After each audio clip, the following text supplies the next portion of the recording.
ओम शांति रूपेश भाई। दीदी, पहले तो आपके जीवन के बारे में थोड़ा जानना चाहेंगे कि पारिवारिक बैकग्राउंड कैसा था? क्या परिवार में भी लोग ऐसे आध्यात्म से जुड़े हुए थे जो आध्यात्म की ओर आपका रुझान हुआ? मेरा परिवार काफी धार्मिक था, परंतु वैष्णव धर्म के थे। जी। और मेरे लौकिक पिताजी की बहुत तमन्ना थी कि सब बच्चे पढ़कर अच्छी डिग्री पाए। हम्म। उसमें भी मेरे ऊपर उनका विशेष ध्यान था, क्योंकि मैं पढ़ने में होशियार थी। तो उनकी उम्मीद थी कि मैं डॉक्टर बनूं। तो जब हमको मैट्रिक में अच्छे मार्क्स आए हम्म। 1952 में, तो मेडिकल लिए मुझे जॉइंट करना था। उस समय मेरी 17 के करीब उम्र थी। जी। तो एक तरफ 52 में 17 को हमारी सब बहनों की सगाई कर ली थी। तो वो सोचते थे लड़का ढूंढे। लड़का ढूंढना भी शुरू किया। मैंने कहा कि मैं या तो पढ़ाई पढ़ेंगी या तो शादी करेंगी। तो उन्होंने कहा ठीक है, पढ़ाई पढ़ो और डॉक्टर बनो। जी। तो इसलिए मैंने अपनी पढ़ाई पर विशेष ध्यान दिया। हम्म। परंतु परिवार का आपसी प्यार था, बड़ा परिवार था, 6 बहनें और 2 भाई का। अच्छा। और उसके साथ साथ हमारे फूफी के लड़कियां भी हमारे साथ रहती थी। हमारा चाचा, दादी माँ सब साथ में रहते थे, परंतु खुशी खुशी से मिलजुल के रहते थे। जी जी जी। तो एक धार्मिक और आध्यात्मिक बैकग्राउंड आपका रहा। तो इस विश्वविद्यालय से कब आपका संपर्क हुआ और कौन सी बात ने खास आपको आकर्षित किया दीदी? मेरा संपर्क 62 में हुआ। उस समय तक मेरी उम्र 27 थी। जी जी। और आप मेडिकल प्रैक्टिस भी करनी शुरू आपने कर दी थी? हाँ, मेडिकल प्रैक्टिस शुरू करनी थी। अभी तक मैंने सिर्फ पढ़ाई पूरी की थी और इंटर्नशिप कर रही थी। तो तभी भी मेरा विचार था मैं ऐसी व्यक्ति के साथ शादी करूंगी जो मुझे गांव में मेडिकल प्रैक्टिस करने के लिए तैयार रहें। जी। तो इसलिए उस समय इतने अच्छे लड़के नहीं थे। ना हमारे पिताजी ने ढूंढने की कोशिश की, ना मैंने अपने आप से ढूंढा। उतने में हमारा संपर्क ब्रह्मा कुमारी ईश्वरी विद्यालय के साथ शुरू हुआ। तो मुझे यहाँ की जो पवित्रता की बात है बहुत अच्छी लगी और मुझे भी समाज सेवा करना था। तो जब हमने देखा कि मैं डॉक्टर होके डबल सेवा कर सकती हूँ, रूहानी सेवा भी कर सकती हूँ और जिस्मानी सेवा भी कर सकती हूँ, तो मैंने अपना मन में निर्णय कर लिया कि अभी शादी नहीं करनी है, इसी मार्ग पर चलना है। जी जी जी। अब हमारा परिवार वाला बहुत वैष्णव थे, पक्के थे। हमारे पिताजी ने सोचा कि ये तो देवी देवताओं से एकदम पार, एकदम शिव को, निराकार को भजने शुरू कर दिया। तो उसने अपने एक मित्र थे जो शास्त्र पढ़ने वाले पंडित थे, जी जी। उससे मेरी मुलाकात करवाई और उन्होंने हमारी सच्ची गीता करके उन दिनों में बुक थी, उनको पढ़ने दी। और उसने आकर मेरे साथ बहस किया कि ये तो बातें सब नई है। हमने कहा कि नई है, कुछ भी है, परंतु आप हमारी संस्था में पिताजी को कहा आके देखो, आपको उसमें कुछ गलत लगे तो मुझे कहना। जी।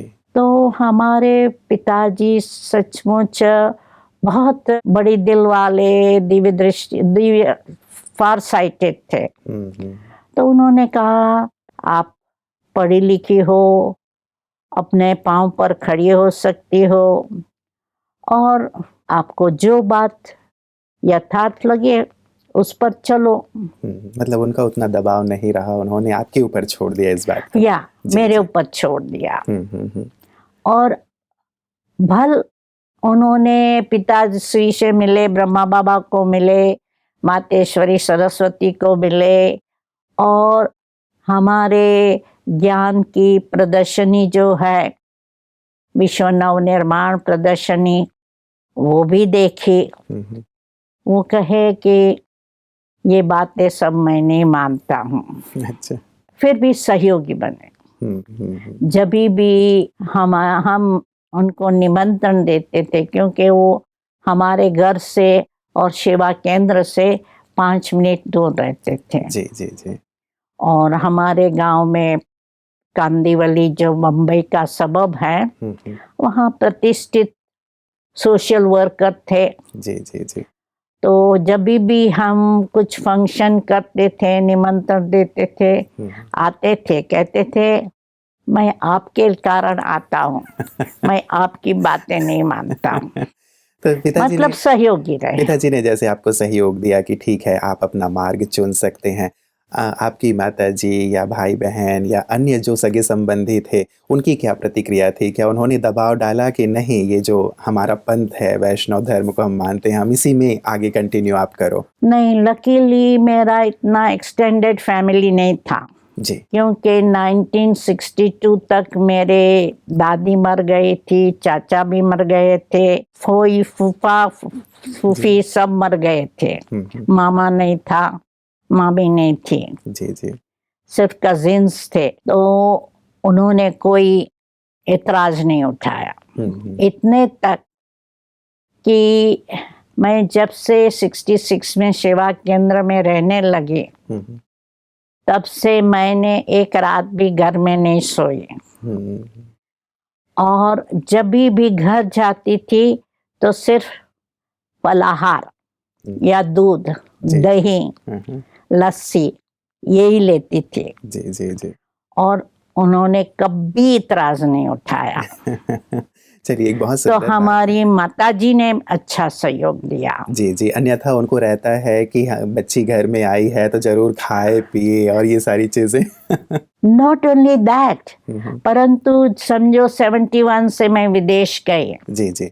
तो विदेश से जब भी भारत आती थी, क्योंकि तब से मैं समझो 83 में हमारे पिताजी ने शरीर छोड़ा, तो जब भी मैं घर आती थी, हमारे एक्सटेंडेड फैमिली, माना बहनें, बहनों, भाई भाभी, फूफी के लड़के, चचेरे लड़के, आदि आदि एक्सटेंडेड फैमिली को 40 मेंबर्स आते थे।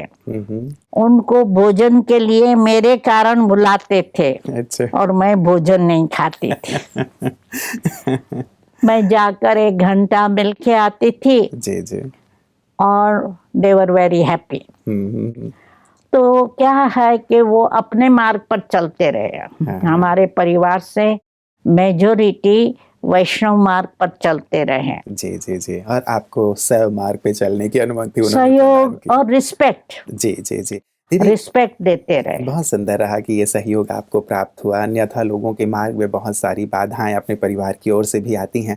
आपकी खास क्या अनुभूति रही दीदी? विद्यालय से जुड़ने के बाद जीवन को समर्पित कर देने का निर्णय भी एक बड़ा निर्णय होता है कि मैं अब पूरा जीवन इसी मार्ग पे चलूंगी, मानवता की सेवा करूंगी, सफेद कपड़े पहन के रखूंगी। एक बड़ा ही, लोगों के लिए एक बड़ा त्याग होता है। क्या खास आपकी अनुभूति थी या मन में विचार था जो आपने ऐसा निर्णय लिया? लकीली बचपन से ही मेरा संस्कार था सोशल सर्विस। और मेरे पिताजी भी बहुत अच्छे सोशल वर्कर थे। जी जी। और दूसरा, हमारी लाइफ बहुत सिंपल थी। मुझे शादी नहीं करनी थी। और 27 उम्र में हमने सब कुछ किया। हर वीक वंस अ वीक हम लोग पिक्चर में जाते थे। अच्छा। या कोई कॉन्सर्ट में जाना है, या बॉक्सिंग मैच में जाना है, या ड्रामा में जाना है। At least once a week, at least once in a year हम लोग हॉलीडे पूना, महाबलेश्वर, माथेरान, देवलाली, नासिक, कहाँ ना कहाँ जाते थे। जी जी जी, मतलब घूमने फिरने भी जरूर घूम जाते। लिया हर वीकेंड, सैटरडे मूवी, संडे बीच। वाह। ये हमारा फिक्स फैमिली था। फैमिली जी फैमिली के साथ जी जी जी। ये जाना होता था। हम्म, तो इसलिए और मैं हमारे स्कूल फ्रेंड से, यूनिवर्सिटी फ्रेंड से बहुत दूर रहती थी। वो लोग बम्बई सिटी में रहते थे, मैं सबब में 20 माइल्स अवे। अच्छा। तो इतना हमारी फ्रेंडशिप नहीं थी, आना जाना फ्रेंडशिप फ्रेंड्स के पास नहीं था। जी जी। परंतु परिवार के साथ हमने सब कुछ देख लिया, इतने तक कि हम कई फिल्म के प्रीमियर में जाते थे। अच्छा। हाँ, क्योंकि हमारे पिताजी है फिल्म रिलीज करते थे। तो जब वो फिल्म रिलीज करते थे, प्रीमियर में जाते थे, सब एक्टर्स सामने आते थे। तो दीदी जब आप समर्पित हुए तो ये सारी चीजें तो फिर बंद हो गई होंगी, तो मन में नहीं आया कि अब बीच पे जाना? परंतु जब आपने देख लिया है, कर लिया है, तो त्याग करना सहज है ना। कई बार लगता है कि उन चीजों में बड़ा मजा आता था, फिर से एक बार करें। नहीं, क्योंकि ज्ञान योग सेवा में इतना मजा था जी। जितना उनमें मजा नहीं था। क्योंकि उनमें तो कंपैरिजन होती है ना जी जी। कि ये लोग ऐसे ड्रेस्ड हैं, हम इतने ड्रेस्ड नहीं है, या ये इतने ब्यूटीफुल हैं, हम ब्यूटीफुल नहीं है, या स्टडी आती थी, थोड़ा स्ट्रेस हो जाता था। अब कुछ नहीं, जी जी। क्योंकि जबकि हम ईश्वर के बन गए और जब हमें सीनियर दादियों का बहुत सहयोग रहा शुरू से, ब्रह्मा बाबा का, मातेश्वरी का प्यार मिला, शिक्षाएं मिली।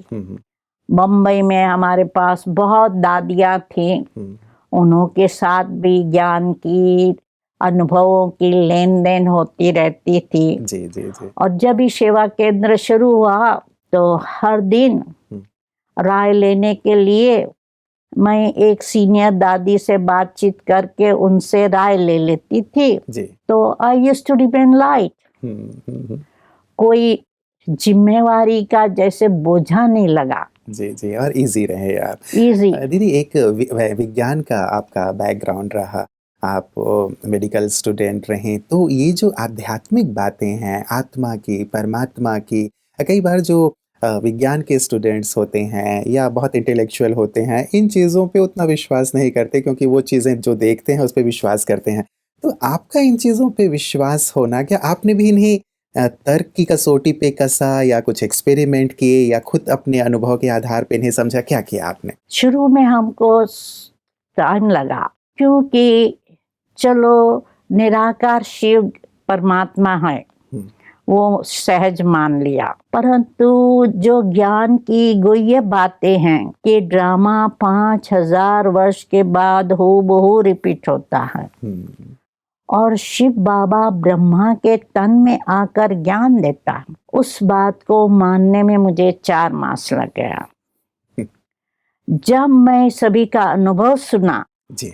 औरों का अनुभव सुना कि कैसे परमात्मा के उन्होंने दिव्य दृष्टि से साक्षात्कार कराया या उनकी डिफिकल्ट सिचुएशन में मदद हुई, जब उन्हों का अनुभव मैंने सुना तो मैंने कहा ये बात तो सच है।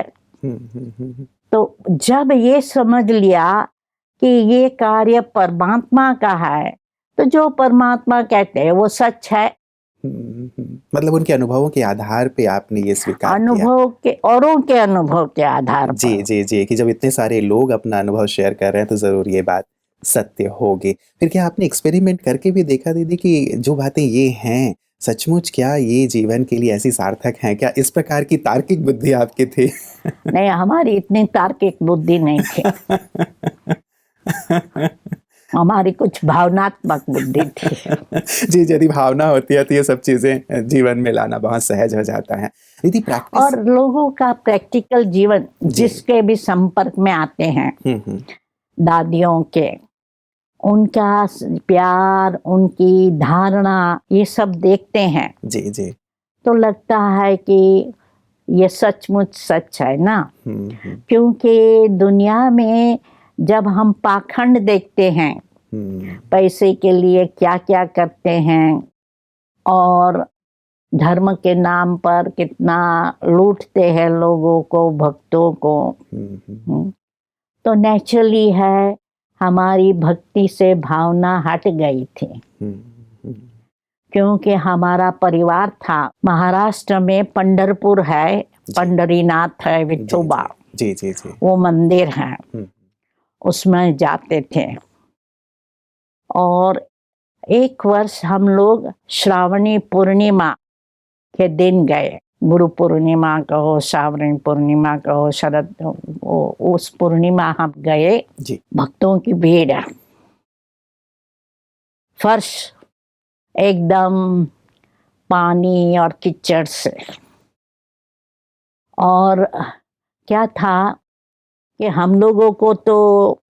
लोगों ने कुछ लांच देकर, पैसा देकर स्पेशल क्यू से गए, परंतु जैसे हम मूर्ति पास आए, मूर्ति को हाथ छूने लगे तो पुजारी कहता है पहले मूर्ति को या देवता को कुछ भेंटा चढ़ाओ। तो हमारे पिताजी थे in 60s, it was before I came to ज्ञान, तो 60s में हमने 5 रुपया दिया।